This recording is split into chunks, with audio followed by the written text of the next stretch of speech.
నమస్కారం, నా పేరు బాల. బీసీఎన్ న్యూస్ కి స్వాగతం. ముందుగా ముఖ్యాంశాలు. పాయకరావుపేట మండలంలో చివరి దశలో ఉన్న పోలవరం ఎడమ కాలువ పనులను పరిశీలించిన హోంమంత్రి అనిత. జలహారతి కార్యక్రమానికి చేపడుతున్న ఏర్పాట్లపై అధికారులకు సూచన. వెలిగొండ ప్రాజెక్టు ఫీడర్ కెనాల్లో రెగ్యులేటర్ గేట్లు అమర్చే పనులను పరిశీలించిన మంత్రి నిమ్మల. జగన్ హయాంలో వెలిగొండ నిర్వాసితులను మోసం చేశారని ధ్వజం.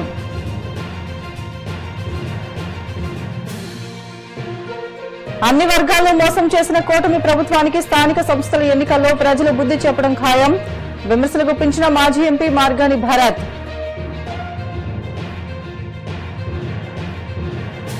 అఖండ గోదావరి పుష్కరాలు 2027 పటిష్ట ప్రణాళికతో విజయవంతంగా నిర్వహించాలి. అధికారులకు కాకినాడ జిల్లా కలెక్టర్ హరీంద్ర ప్రసాద్ ఆదేశాలు. గోదావరి జలాలను ఉత్తరాంధ్రకు తీసుకువచ్చేందుకు అహర్నిశలు కృషి చేస్తున్న సీఎం చంద్రబాబు అపర భగీరథుడని హోంమంత్రి వంగలపూడి అనిత అభివర్ణించారు. అనకాపల్లి జిల్లా కలెక్టర్ విజయకృష్ణన్తో కలిసి ఆమె పాయకరావుపేట మండలం సీతారాంపురం, పీఎల్పురం, పాయకరావుపేటల వద్ద చివరి దశలో ఉన్న పోలవరం ఎడమ కాలువ పనులను పరిశీలించారు. సీఎం చంద్రబాబు వచ్చే నెల 3వ తేదీన ఇక్కడ నిర్వహించే జలహారతి కార్యక్రమానికి చేపడుతున్న ఏర్పాట్లపై అధికారులకు పలు సూచనలు చేశారు.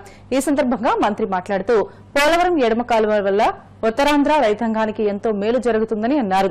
సాగు విస్తీర్ణం పెరగడంతో పాటు రైతులకు సాగునీటి భద్రత ఉంటుందని అన్నారు. ఎప్పటి నుంచో కలలు కంటున్న గోదావరి జలాలు కళానది సాకారం కాబోతుంది అతి కొద్ది రోజుల్లో. ఈ రోజు ఇక్కడే మీరందరూ కూడా చూస్తున్నారు. దగ్గర ఈ కెనాల్ పనులు కూడా ఎలా జరుగుతున్నాయి, లెఫ్ట్ మెయిన్ కెనాల్ సంబంధించిన పనులు కూడా ఎలా జరుగుతున్నాయి మీరందరూ కూడా చూసారు. ఇక్కడ అతి త్వరలోనే గౌరవ ముఖ్యమంత్రి గారు ఇక్కడికి ఉత్తరాంధ్రకి గోదావరి జలాలు తీసుకురావాలి, గోదావరి నీళ్లు ఇవ్వాలి, అది కంపల్సరీగా జరగాలి అని ఒక దృఢ నిశ్చయంతో పనులు వేగవంతం చేయడమే కాదు, ఆ పనులకి ఈ రోజు సార్థకత చేకూరి ఓవరాల్ గా ఇక్కడ నీళ్లు తీసుకొచ్చే కార్యక్రమాన్ని కూడా మనం అందరం కూడా ఈ రోజు శ్రీకారం చుట్టుకుంటున్నాం. దీనిలో భాగంగానే ఇక్కడున్న రైతాంగం సూపర్ ఎల్నినో ఎలాంటి పరిస్థితులు ఉన్నాయి మనందరికీ కూడా తెలుసు. ఎల్నినోలోనే పరిస్థితులు మనం గడ్డు పరిస్థితులు ఎదుర్కొనే పరిస్థితులు, సూపర్ ఎల్నినో పరిస్థితులు ఈ రోజు మనం ఎదుర్కోబోతున్న సందర్భం. అలాంటి సందర్భంలో ఈ రోజు రైతాంగాన్ని అందరికీ కూడా ఊరట కలిగించే విధంగా గోదావరి జలాలను తీసుకొచ్చి ఈ రోజు ఇక్కడున్న పంట పొలాలకి కూడా వాటర్ ఇచ్చే పరిస్థితులు, ఇటు తాండవాకి గాని, ఇటు వరాహకి గాని, శారదా నదికి గాని ఇటు వాటర్ ఇచ్చే పరిస్థితి. సుమారుగా చూసుకుంటే దగ్గర ఒక పాయకరావుపేట నియోజకవర్గంలోనే 25,000 ఎకరాలకి 3 మండలాల్లో 25,000 ఎకరాలు, కోటవరెట్లో ఇంకో 10,000 ఎకరాలు, అంటే దగ్గర 35,000 ఎకరాల ఆయకట్టుకి రోజు నీళ్ళు ఇచ్చే కార్యక్రమానికి కూడా మనందరం కూడా శ్రీకారం చుట్టుకునే పరిస్థితి. ఎంతో మంది రైతాంగం ఈ రోజు వర్షాల గురించి, నీరు గురించి ఎదురు చూస్తున్న తరుణంలో ఇటువంటి జీవకళ అన్నది నిజంగా సార్థకత చేకూర్చున్నందుకు గౌరవ ముఖ్యమంత్రి గారిని మేమందరం కూడా చాలా గౌరవంగా అపర భగీరథుడు అంటుంటాం. నిజంగా అపర భగీరథుడు అనే మాటకి ఈ రోజు సార్థకత ఉంది. కాబట్టి ఈ రోజు ఎంతో మంది చేయలేని పనిని ఈ రోజు ఆయన చేసి చూపిస్తున్నారు. నిజంగా చెప్పాలంటేనండి, నా చిన్నప్పటి నుంచే కాదు, ఈ రోజు కెమెరాలు పట్టుకున్న మీరు గాని టీవీలో చూస్తున్న చాలా మంది పోలవరం అంటే చిన్నప్పటి నుంచి పోలవరం అంట. అటువంటి పోలవరం ఈ రోజు మన ఊర్లోకి, ఆ పోలవరం ద్వారా నీళ్లు, గోదావరి నీళ్లు మన ఊర్లోకి వస్తున్నాయి, మన పంట పొలాలకు వస్తున్నాయి అన్నది ఈ రోజు చరిత్ర. మన రేపొద్దు భావి తరాల వాళ్ళకి కూడా చెప్పుకునే దానికి ఒక మంచి తరుణం కింద భావించుకోవాలి. నేను ఒకటే విజ్ఞప్తి చేస్తున్నా, ఇక్కడ ఉత్తరాంధ్ర ప్రజలందరూ కూడా ఈ గోదావరి జలాలకి ఆహ్వానం పలకాలి. మనం ఎంతో భక్తి శ్రద్ధలతో ఈ రోజు పంచభూతాల్లో ఒకటైన నీటిని ఈ రోజు అంతే దైవకంగా భావించే మనందరం కూడా ఆ గోదావరి జలాలని సార్థకత చేరుకునే విధంగా మనం ఉపయోగించుకోవాలని మనస్ఫూర్తిగా మీ అందరికీ కూడా తెలియజేసుకుంటూ ఈ వచ్చే నీళ్ళని కూడా మనందరం కూడా సాధారణంగా ఆహ్వానించాలని మిమ్మల్ని అందరినీ కోరుకుంటున్నాను. వైసీపీ అధినేత జగన్మోహన్ రెడ్డిపై మంత్రి నిమ్మల రామానాయుడు తీవ్ర ఆగ్రహం వ్యక్తం చేశారు. వైసీపీ హయాంలోని 5 ఏళ్లలో వెలిగొండ ప్రాజెక్టు నిర్వాసితులను పచ్చి మోసం, దగా చేశారని ధ్వజమెత్తారు. నిర్వాసితులకు 900 కోట్లు ఇవ్వాల్సి ఉన్నా 5 ఏళ్లలో ఒక్క రూపాయి కూడా ఎందుకు ఇవ్వలేదని ప్రశ్నించారు. కూటమి ప్రభుత్వం అధికారంలోకి వచ్చిన తర్వాత వెలిగొండ ప్రాజెక్టు నిర్వాసితులకు 40 రోజుల్లోనే 768 కోట్లు ఇచ్చామని వెల్లడించారు. వెలిగొండ ప్రాజెక్టు ఫీడర్ కెనాల్లో ముఖ్యమంత్రి చంద్రబాబు ప్రారంభించే రెగ్యులేటర్ గేట్లు అమర్చే పనులను మంత్రి నిమ్మల పరిశీలించారు. ఈ నెల 31వ తేదీన సీఎం చంద్రబాబు వెలిగొండ వద్ద జలహారతి ఇచ్చే ఘాట్ స్థూపం, సభాస్థలం ఏర్పాట్లపై అధికారులకు మంత్రి నిమ్మల దిశానిర్దేశం చేశారు. దశాబ్దాల కళ వెలిగొండ రేపు 31వ తేదీన గౌరవ ముఖ్యమంత్రి నారా చంద్రబాబు నాయుడు గారు చేతుల మీదుగా కళ నెరవేరుతుంది అంటే ముందుగా ఇద్దరికి కృతజ్ఞతలు తెలియజేయాలి.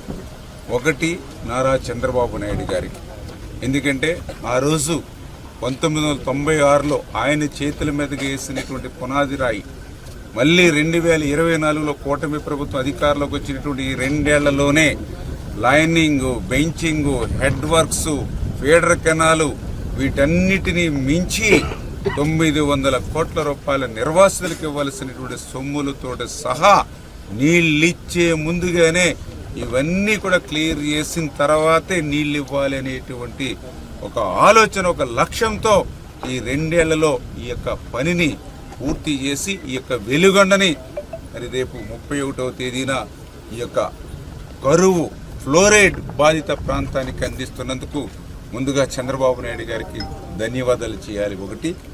రెండవది, మనందరం కూడా ధన్యవాదాలు తెలియజేయవలసింది ఈరోజు ఈ యొక్క 4,20,000 ఎకరాలకి 23 లక్షల మందికి త్రాగడానికి నీరందించేటువంటి వెలుగొండ ప్రాజెక్టు ఇవాళ పూర్తవుతుంది అని అంటే ఆ వెలుగొండ ప్రాజెక్టుకి విలువైనటువంటి భూములు, విలువైనటువంటి ఆస్తులు ఇచ్చినటువంటి ఆ నిర్వాసితుల్ని రెండవగా మనందరం కూడా ధన్యవాదాలు చెప్పవలసినటువంటి అవసరం ఉంది.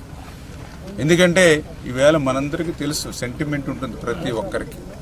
ఇప్పటికీ నేను నా సొంత గ్రామం వెళ్తే నా ఇల్లు పాడడిపోయినప్పటికీ కూడా ఆ ఇంటిని చూసినా, ఆ వాతావరణం చూసినా, ఆ చిన్నప్పటి జ్ఞాపకాలు, ఆ ఊరిని వదిలి వెళ్ళాలంటే ఒక ఆవేదన, బాధ ఉంటుంది.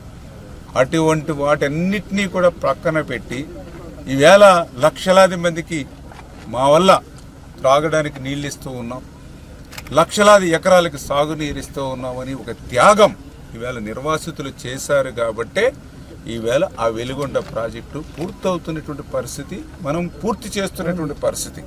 అందుకే ఆ యొక్క వెలుగొండ ప్రాజెక్టు కోసం విలువైనటువంటి ఆస్తులు, విలువైనటువంటి భూములు త్యాగం చేసినటువంటి ఆ నిర్వాసితులందరికీ కూడా పేరు పేరున కూడా పాదాభివందనాలు మనందరం కూడా చేసుకోవాల్సిన అవసరం ఉంది అని చెప్పి తెలియజేసుకుంటూ, అందుకే చంద్రబాబు నాయుడు గారు కూడా పోలవరం ఏ రకంగా అయితే మనము 2027కి కంప్లీట్ చేస్తూ చారిత్రాత్మకంగా ఏదైతే ముందుకెళ్తున్నామో, అదేవిధంగా 2026లో ఫేజ్ 1 వెలుగొండను కూడా ఏ రకంగా అయితే చారిత్రాత్మకంగా పూర్తి చేస్తున్నామో, ఆ వెలుగొండను పూర్తి చేయడమే కాదు, దానికి భూములు ఇచ్చి దానికి ఆస్తులు కోల్పోయిన నిర్వాసితుల యొక్క త్యాగం కూడా మనకు ముఖ్యమైనటువంటి ఆలోచనతోటే ఈ ప్రభుత్వానికి ఎన్నో ఆర్థిక పరమైన ఇబ్బందులు ఉన్నప్పటికీ కూడా మరి 768 కోట్ల రూపాయలు 40 రోజుల్లో ఈ ప్రభుత్వం విడుదల చేసింది అని అంటే నీళ్లు వదిలే లోపుగానే ఆ నిర్వాసితులకి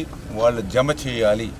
గత ప్రభుత్వం జాతికి అంకితం అంటూ నిర్వాసితులకు ₹1 కూడా చెల్లించకుండా దగా మోసం ఏదైతే చేసిందో అటువంటి దగా మోసం ఈ కూటమి ప్రభుత్వంలో ఉండకూడదు అనేటువంటి ఆలోచనతోటే 768 కోట్లు వితిన్ 40 డేస్ 40 రోజుల్లో అందించామనే విషయం నిర్వాసితుల క్షేమం పట్ల, సంక్షేమం పట్ల చిత్తశుద్ధికి అదొక నిదర్శనం అని చెప్పి తెలియజేసుకుంటూ, కూటమి ప్రభుత్వానిది ముమ్మాటికి మోసపూరితమైన వెన్నుపోటు పాలన అని మాజీ ఎంపీ మార్గాని భారత్ విమర్శించారు. డబుల్ ఇంజిన్ సర్కార్ అని చెప్పుకుంటున్న చంద్రబాబు, లోకేష్లకు బీసీ రిజర్వేషన్లపై చిత్తశుద్ది ఉంటే అసెంబ్లీలో చట్టం చేసి కేంద్రం ద్వారా చట్టసభలు, స్థానిక సంస్థల్లో 34% రిజర్వేషన్లను ఎందుకు తీసుకురాలేకపోయారని నిలదీశారు. రాష్ట్రంలో శాంతి భద్రతలు క్షీణించి రాజమండ్రిలో డాక్టర్ ప్రియాంకపై జరిగిన దారుణ ఘటనను 3 రోజుల పాటు కప్పిపుచ్చాలని చూశారని అన్నారు. ఢిల్లీ నిర్భయ, కోల్కతా అభయ ఘటనల మాదిరిగానే రాజమండ్రి ఘటన కూటమి ప్రభుత్వానికి గుణపాఠం కాబోతుందని అన్నారు. మహిళలను, బీసీలను, అన్ని వర్గాలను మోసం చేసిన ఈ కూటమి ప్రభుత్వానికి స్థానిక సంస్థల ఎన్నికల్లో ప్రజలు ఓటుతో గట్టి బుద్ధి చెప్పడం ఖాయమని అన్నారు. ఇచ్చాడు అమ్మఒడి కిందన. మీ ఇంట్లో నలుగురు ఉంటే 60,000 రూపాయలు డైరెక్ట్ గా సంతకం చేసి మరి ఇచ్చారు. ఇగో పలానా పద్మ గారు ఉన్నారంటే పద్మ గారికి 3 కూతుర్లు ఉంటే ఆ 3 కూతుర్లు మీ 3 కూతుర్లు ఉన్నారు, మీకు 15,000 చొప్పున 3 ఉంటే 45,000 రూపాయలు సంవత్సరం కూడా మీకు అందిస్తామని చెప్పి చంద్రబాబు నాయుడు గారు, పవన్ కళ్యాణ్ గారు వీళ్ళిద్దరు కూడా సంతకాలు చేసి నేరుగా వాళ్ళకి పత్రాలు ఇచ్చారు, ప్రామిసరీ నోట్లలో ఇచ్చారు. నేను అడుగుతా ఉన్నా, మరి ఇది వెన్నుపోటు పాలన కాకపోతే ఏం పాలన అని అడుగుతా ఉన్నా. జగనన్న 18,750 రూపాయలు చేయూత కింద ఇస్తే 50 సంవత్సరాలు దాటిన మహిళలందరికీ కూడా 4,000 రూపాయలు పెన్షన్ ఇస్తా అన్నాడు. అంటే సంవత్సరానికి ఎంత అయిందండి? 48,000 రూపాయలు. జగనన్న 45 సంవత్సరాలు దాటిన వాళ్ళకి చేయూతను అందించారు. అంటే వీళ్ళు 5 సంవత్సరాలు 24కి ఈ 45 సంవత్సరాలల్లో 50 సంవత్సరాలు వాళ్ళు అయ్యారు. ఈ 50 సంవత్సరాల వాళ్ళకి జగనన్న 18,750 ఇస్తే ఈయన 48,000 రూపాయలు ఇస్తానని నమ్మబలికారు. మరి ఇది వెన్నుపోటు పాలన కాకపోతే ఏంటి అని అడుగుతా ఉన్నా. ఇది కాకుండా ఇవాళ ఏ అంశమైనా తీసుకోండి, ఇవాళ బీసీలనే తీసుకోండి, ఒక్క బిస్కెట్ లాగా జీవోలు ఇస్తా ఉన్నాడు. నేను అడుగుతా ఉన్నా చంద్రబాబు నాయుడు గారు, ఏమంటే మీ జీవోలు ఏ మూలకే అని అడుగుతా ఉన్నా, దేనికి ఉపయోగం అని అడుగుతా ఉన్నా. మీరు 2 సంవత్సరాలు 3 నెలల కాలంలో డబుల్ ఇంజన్ సర్కార్ అని చెప్తా ఉంటారు. మరి కేంద్రంలో రాష్ట్రంలో మీరే ఉన్నప్పుడు మీరు రాష్ట్రంలో దాన్ని అసెంబ్లీలో చట్టం చేసి కేంద్ర ప్రభుత్వానికి పంపించి బీసీలకి 34% రిజర్వేషన్ చట్టసభల్లోనూ లోకల్ బాడీస్ లోనూ ఎందుకు చేయలేకపోయారని అడుగుతా ఉన్నా. మీరు మేనిఫెస్టోలో పెట్టారు కదా, ఇవాళ మీరు ఇచ్చిన జీవోలో ఏం ఉపయోగం ఉంటుంది అని అడుగుతా ఉన్నా. ఇప్పుడు 50% కన్నా రిజర్వేషన్ దాటకూడదని సుప్రీంకోర్టు జడ్జిమెంట్స్ ఉన్నప్పుడు రకంగా ప్రజల్ని ఏమార్చే కార్యక్రమం చేస్తా ఉన్నారు. నేను ఇవాళ సూటిగా అడుగుతా ఉన్నా, నారా లోకేష్ గారు మీరు కాబోయే ముఖ్యమంత్రి అని మీ పార్టీ నాయకులందరూ చెప్తా ఉన్నారు కదా, మీ నాయన బీసీలకు ఏం చేశాడు, మా జగనన్న బీసీలకు ఏం చేశాడు, ఓపెన్ చర్చకు మీరు సిద్ధమా అని అడుగుతా ఉన్నాం. చంద్రబాబు నాయుడు గారు మీ తండ్రి, ఆయన 21 సంవత్సరాల పాటు 95 నుంచి ముఖ్యమంత్రిగా ఉన్నాడు, ప్రతిపక్ష నాయకుడిగా ఉన్నాడు 21 సంవత్సరాలు. మరి ఉన్నప్పుడు జగనన్న 5 సంవత్సరాల్లో లోకానికి, బహుజన లోకానికి ఎంత అద్భుతాలు చేశారు, సామాజికంగా, రాజకీయంగా, ఆర్థికంగా చాలా పరిపుష్టి చెందే విధంగా బీసీలను తయారు చేశారే.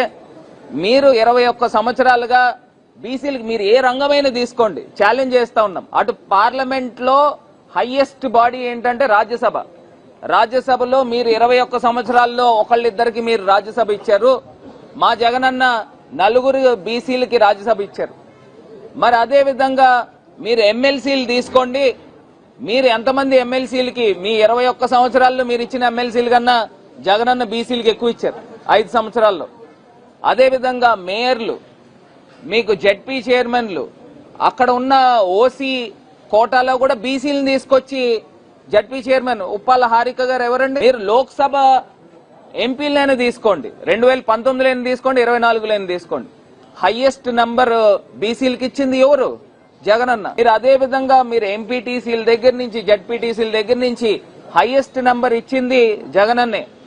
ఇది ఓపెన్ ఫ్యాక్ట్. మీరు చర్చకు సిద్ధమా అని అడుగుతా ఉన్నాం. మీరు కేవలం ఏంటంటే ఒక కుక్క బిస్కెట్లు ఇసిరినట్టు బిస్కెట్లు ఇసిరేసి వాళ్ళు పడి ఉంటారు అనే విధంగా అహంకారాన్ని ధోరణితో మళ్ళీ చెప్తా ఉన్నాం. మీరు పనిముట్లు ఇచ్చి మీ కిందన పని వాళ్ళ కిందన పెట్టుకోవాలనే ధోరణి చంద్రబాబు నాయుడు గారు వాళ్ళ తనయుడి యొక్క ధోరణి ఆ రకంగా ఉంది. కానీ జగనన్న అలా చేయలేదే. మమ్మల్ని అందరినీ కూడా చదువులు, పెద్ద పెద్ద చదువులు చదివించి, ఆయన ఇందాక మీటింగ్ లో కూడా చెప్పారు, 3వ తరగతి నుంచి 3rd స్టాండర్డ్ దగ్గర నుంచి టోఫెల్ అనే ఒక సబ్జెక్ట్ తీసుకొచ్చారు. బ్రిటన్ బ్రేక్ తీసుకున్నాం. Stay with us.